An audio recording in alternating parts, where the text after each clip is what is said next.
Did you know that the Israelites' journey from Egypt to the Promised Land, a distance of about 250 miles, took them not weeks, but 40 years? This is a story about faith-tested, promises questioned, and a generation that wandered because they forgot to trust the God who freed them. It's the book of Numbers, where divine patience meets human failure. After receiving God's laws at Mount Sinai, Moses counted the fighting men, 603,550. God organized the tribes around the tabernacle, his dwelling place. The Levites were appointed for its service, and the people celebrated Passover. Then the cloud over the tabernacle lifted. Israel marched out, led by the Ark of the Covenant. But hardship sparked complaint. At Taberah, fire from God consumed the outskirts of the camp. At Kibroth Hadavah, the people craved meat instead of manna. God sent quail, but a plague struck the greedy. Even Moses' own sister, Miriam, and brother, Aaron, challenged his leadership. Miriam was struck with leprosy, healed only after Moses' prayer.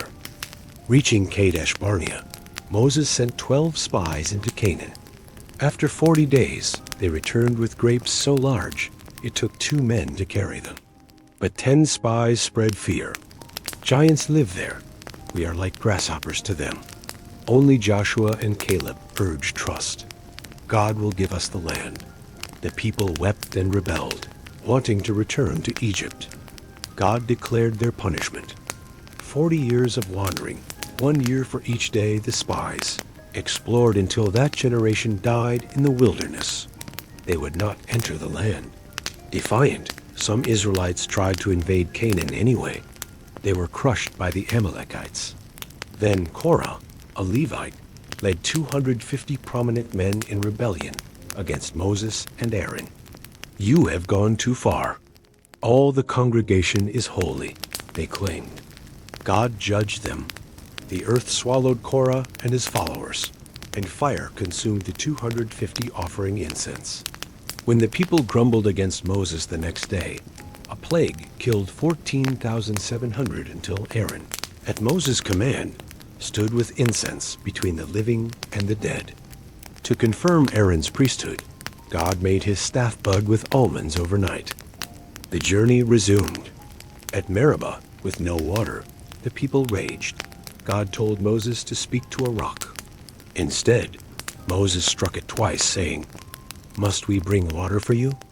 Water gushed, but God declared Moses and Aaron would not enter Canaan because they dishonored him. Aaron died on Mount Hor, passing his priestly garments to Eleazar. Edom refused Israel passage, so they detoured. Weary and discouraged, the people complained again. God sent venomous snakes. Many died. When Moses prayed, God instructed him to make a bronze snake. Those who looked at it lived. King Balak of Moab, terrified of Israel, hired Balaam, a seer, to curse them. 3 times Balaam tried. 3 times God forced blessings from his mouth. "How lovely are your tents, O Israel," Balaam proclaimed. But Balaam later enticed Israel into sexual immorality and idol worship with Moabite women. God's anger burned.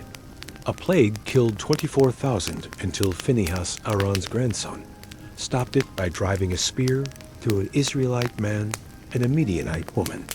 God rewarded Phinehas with a covenant of peace. After 40 years, a new census counted 601,730 men. Only Joshua and Caleb remained from the old generation. Moses appointed Joshua as his successor. They defeated Sihon and Og, kings east of the Jordan. The tribes of Reuben, Gad, and half of Manasseh asked to settle there. Moses agreed, provided they helped conquer Canaan. Finally, God defined Canaan's boundaries and designated cities for Levites and refuge. Moses reviewed the journey. From Egypt to the edge of promise, Israel camped by the Jordan, poised to enter the land. What can we learn? Numbers starkly shows the cost of distrusting God.